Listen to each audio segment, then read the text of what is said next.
Wild Tales is sponsored by Cotswold Outdoor. When we're out in the elements, we're in our element. And outside retail expert Cotswold Outdoor is helping more of us to get out with the right kit.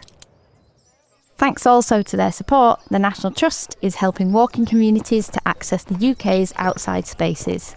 And we're working to fix 15,000 kilometres of paths and trails by 2030 for everyone to enjoy.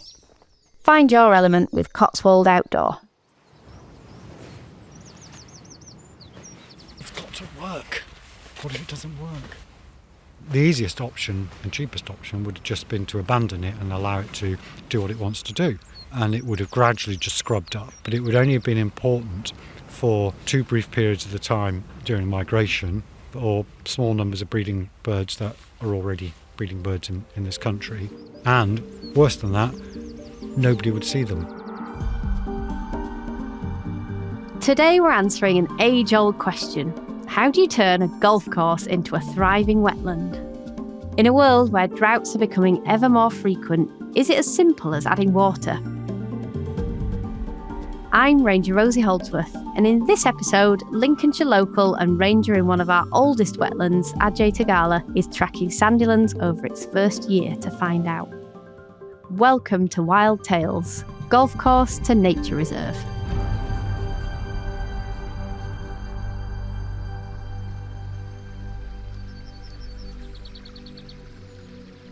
I grew up in Lincolnshire, so its flat landscape always feels like home. Hundreds of years ago, the peat-rich soils were locked underneath a layer of water. But to provide food for the growing population, the land was drained, and the landscape of England was changed forever. Despite their greenness, the East Anglian Fens are not a patch on the wild, watery wilderness they once were, with less space for birds, invertebrates, and people. 100 miles away, on the edge of what would have been the wild fens, Sandilands is a narrow piece of land tucked behind a sea wall, covered in dunes and scrub, stretching along the coast. It was a salt marsh. Then, for the last 125 years, a golf course.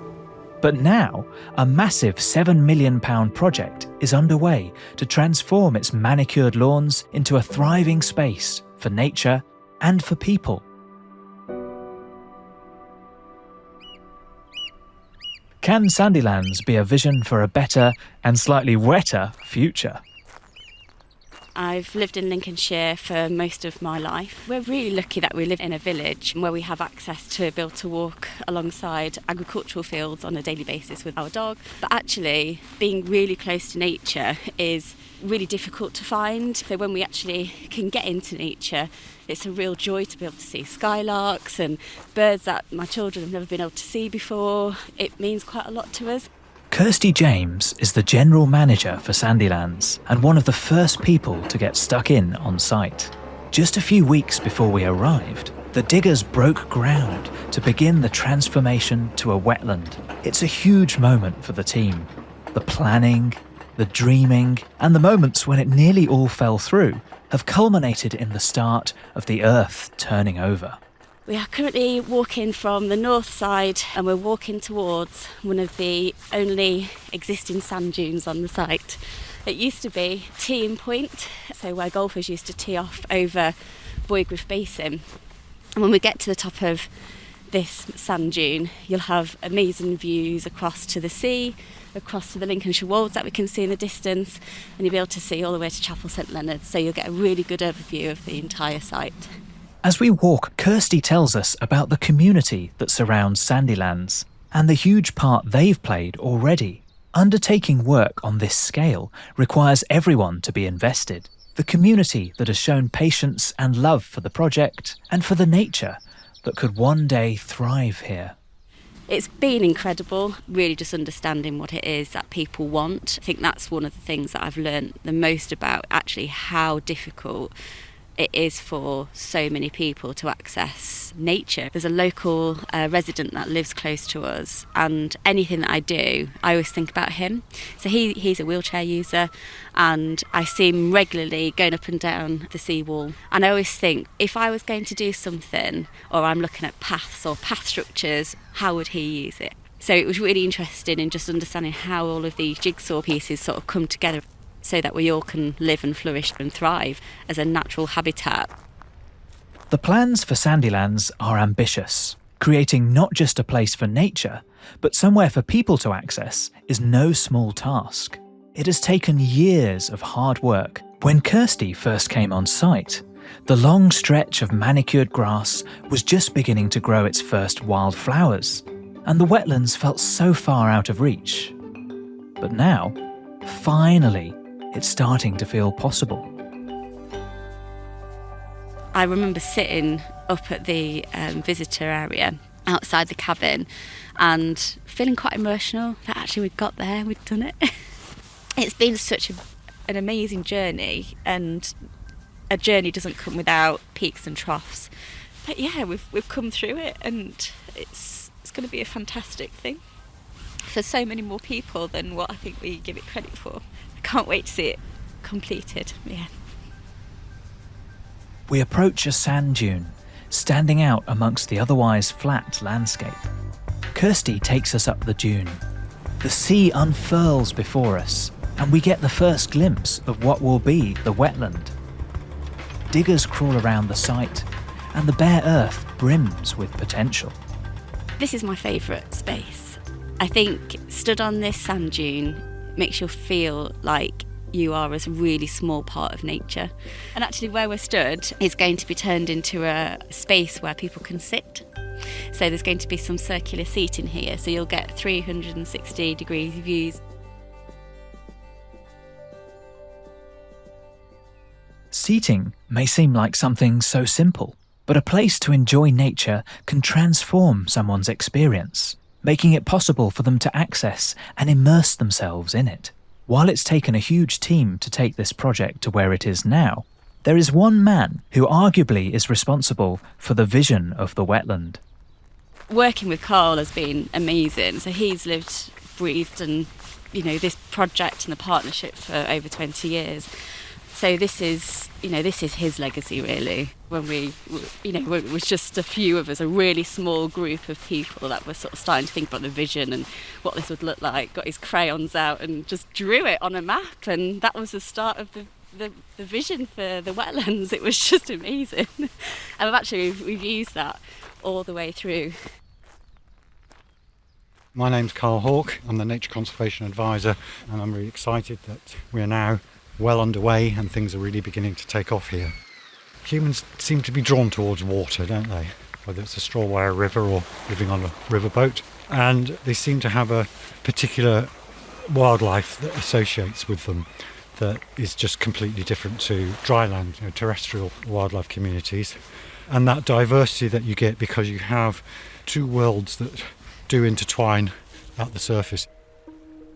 After Kirsty takes us down from the dune, Carl shows us around the rest of the site. With long beachy grasses on one side and farmland on the other, Sandilands looks a bit like the surface of the moon, puckered in shades of grey and brown.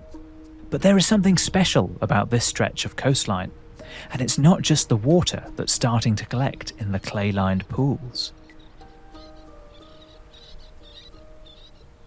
The key thing about the location here is that we are on what's called the East Coast Flyway, which is the migration route that birds take north and south from Africa, where they overwinter, to their breeding grounds in the north, or even here to the UK, and then back again at the end of the breeding season.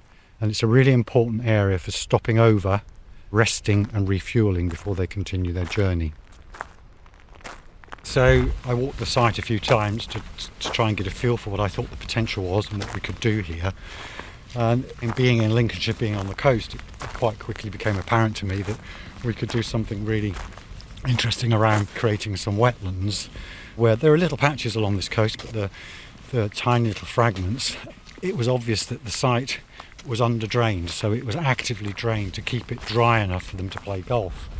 So all you need to do, if you like, is to stop draining it and stop the water from flowing away. That enables you to create all kinds of fantastic wetland habitats. What you can see in front of us here, and actually it's interesting because there happen to be some gulls on it having a bath, And this was a trial pit that we did a couple of years ago. We wanted to test whether or not it would hold water. So that pond has held water ever since we dug it, even when it's been hot, dry weather. So the only water that this site receives is from the sky. And is that going to be enough to deliver what we want? So our technical wizard guy, who turned my drawings into technical drawings, did some modelling and calculations and concluded, yes, there is sufficient water coming out of the sky, other than possibly the worst case climate change scenarios, like a really long, hot, dry drought when we might struggle. For Carl, wetlands have always been a place of wonder, and he's not alone. The Wildfowl and Wetlands Trust says if rainforests are the lungs of the planet, then wetlands are the lifeblood. The variety of habitats found in wetlands make them teem with life, and their waterlogged nature means they can hold up to 10 times more carbon than a forest. They also act as a shield against the most extreme weather events by soaking up heavy rainfall, which in the flat and flood-prone fields of Lincolnshire is crucial. They're vital and vibrant habitats, providing a home for some unique feathered friends.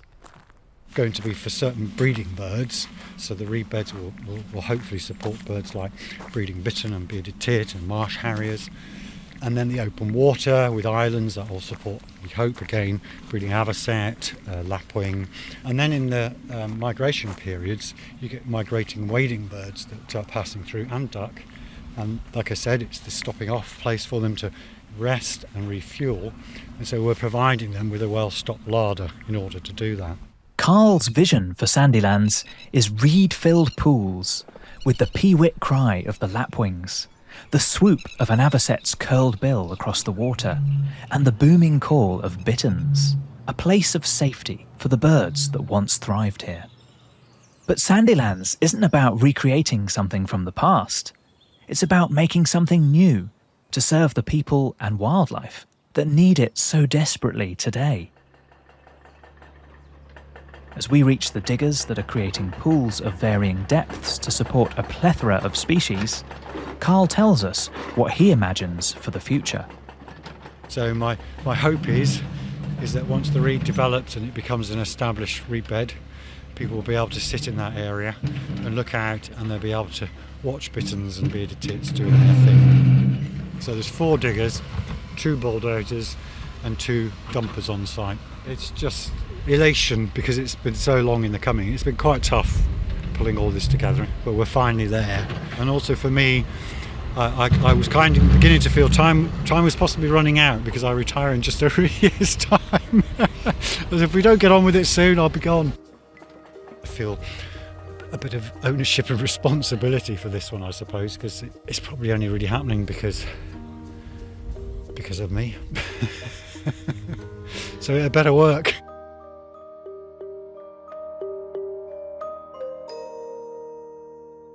I make plans to return to Sandilands in May, but while we wait for the rain and the birds, I want to see how Sandilands fits into a bigger picture, both in Lincolnshire and in the world. So, I meet Dave Miller, a coastal ranger for the Lincolnshire Wildlife Trust. Sandilands Golf Course will be part of the Lincolnshire Coastal Country Park. So that was set up about 2009-2010 to try to kind of increase the biodiversity and natural habitats here along the Lincolnshire coast and our small stretch. And that's worked really well. So, now we've got Anderby Marsh, Huttoff Marsh, lots of wetlands and private reed beds, all linking together to create a larger habitat. And now we've got the golf course. I'm a keen bird watcher. I enjoy going out and, with my binoculars all the time. You won't see me without them. But the reason we do that is because they're easy to see. So birds are seen all year round. They're quite easy to see, so they're a really good indicator.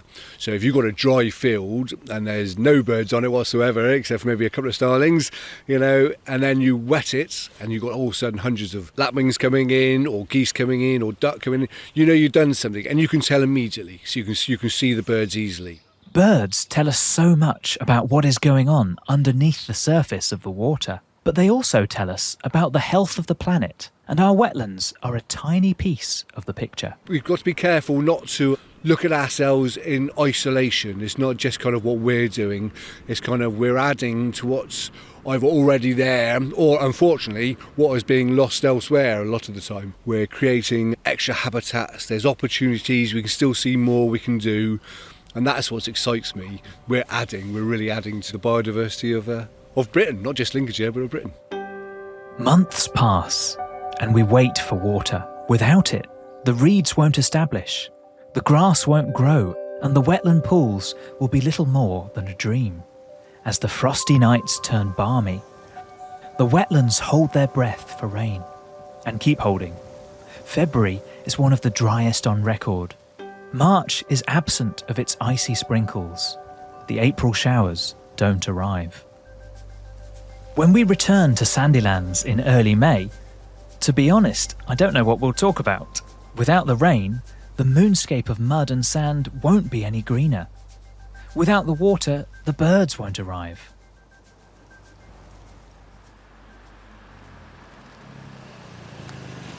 I arrive at the hotel, ready to get up at the crack of dawn to give ourselves the best chance. After dinner, in clear sunshine, I lie on my bed, thinking about what to say, what could have been. A clap of thunder disturbs my thoughts, and I hear the hammering of rain outside. It lasts for 30 minutes, the first rain in over a month, and it's an absolute downpour, a glimmer of watery hope. But half an hour of rain can't turn around the driest spring on record. Will we see anything?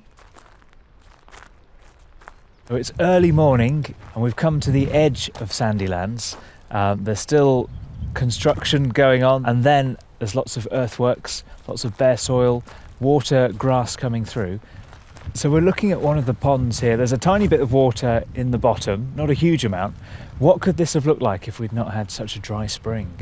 I would have expected the water to be just below the level of the path at this point. We should be starting the season, the spring if you like, full. That's the aim. That's what we're designed to do. It's really unfortunate that in our first year it's the other way around. We're starting empty. And the water you can see here at the moment, that was just what came last night in that brief storm. As we walk around the site, while the structures look incredible, the boardwalks and pond-dipping pontoons, it's hard not to feel a bit dispirited. So much hard work has gone into this site. But Carl, a seasoned veteran in the unpredictability of nature, can still see the future and shows me the scrub that expanded from the dunes. At the moment, clearly there's not a lot of meadow pipit or skylark habitat here, but remarkably, they are still here. That was one just over there on the bank. It's probably nesting on the bank because the grass would be sufficient for it to do so. And I did hear a skylark. I'm sure we will hear one in a minute. One will start to rise, I'm sure. So they're still here. They're just waiting. There is a sense of how desperate nature is, grasping at the edges. All that's needed is a little water. As we continue our journey across site, I can't help but cling to the unlikely hope that the rain last night will be enough. Ooh, a couple of birds on the water. Gulls on the water. An avocet, 2 avocets. Oh, we got some avocets. Oh, nice. That's fantastic. Yeah. That's a new record for Sandilands. Is it really? Yeah, yeah. Oh, wow. They're quite known for being early colonists, aren't they, of new wetlands? Yeah. Avocets are black and white, long-legged waders. What I find distinctive about them is the way they feed on insects on the surface of the water, moving their bill from side to side as they hoover up their prey. This is more than we could have hoped for. A Sandilands first, after just one evening of rain. Oh, it's another small wader. Oh, yeah. I think they may be little stint. That's another wader first for Sandilands. Amazing. It's exactly what this place is all about. It's a passage migrant. It doesn't breed in the UK. It comes along the East Coast Flyaway and it needs places to stop off, to refuel, to rest. That's exactly what these two are doing. Fantastic. It's working already. We haven't quite finished. So moments like that must give you great satisfaction. Absolutely. I know. I can't believe it because I mean, Until it rained last night, this was literally the only little bit of water left on the site. And we've had avocet and little stint on it. There is joy and palpable relief at seeing these birds. As we continue across the site, the northerly winds pick up, so we make a dash for one of the grandest bird hides I think I've ever seen. But on the way, we spot another bird.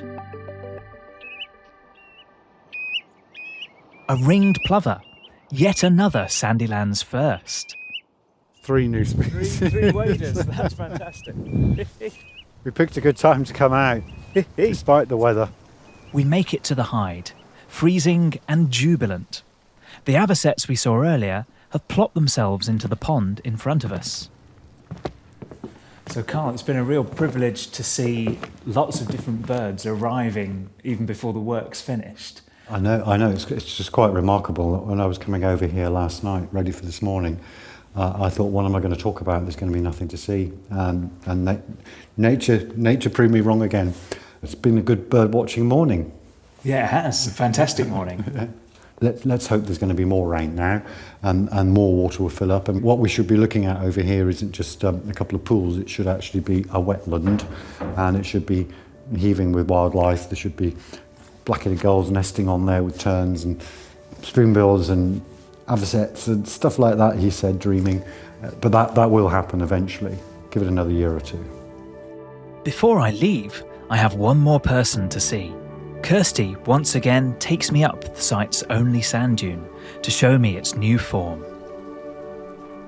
This will be the first time I've seen the seating area on the mound as well. Thank you. So I'm quite excited. I saw a picture, but I've not actually seen it. Wow, this looks great. Wow. You can actually sit now and enjoy this space. And panoramic views out to sea. Yeah. The sea, the Lincolnshire wolds, our coast. And I can hear a skylark. Is that skylark? There is a skylark. Yeah. See? All that walking along the site with cars does pay off.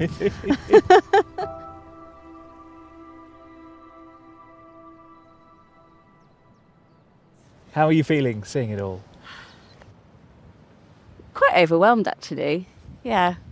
Feels like it's almost complete. I think when the grass has grown up, it'll feels quite special actually today to see this.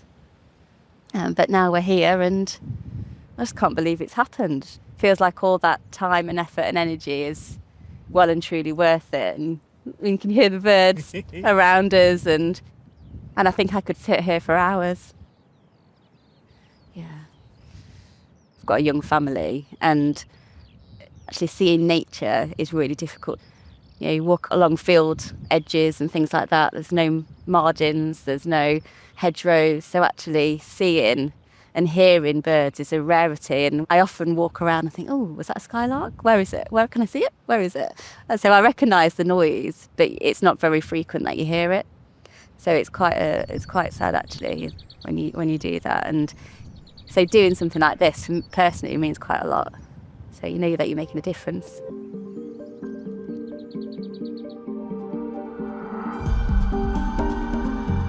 Thanks for listening to this episode of Wild Tales. You can visit Sandilands as it starts to establish and see the rest of the Lincolnshire Coastal Country Park, which is a haven for birdwatching. We'd like to thank the funders that made Sandilands possible: National Highways, UK Shared Prosperity Fund, Stronger Towns Fund, Changing Places Levelling Up Fund, and the Statham Family Charitable Trust. For more Wild Tales action, head to @WildTalesNT on Instagram and share your own stories with us. Don't forget to like, follow and subscribe to stay updated with new episodes. See you next time.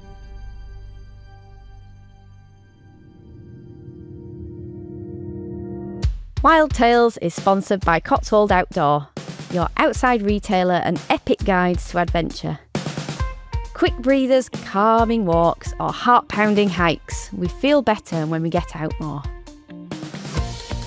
Find quality kit and 50 years of outdoor wisdom. Plus, National Trust supporters get 15% off walking kit in-store and online.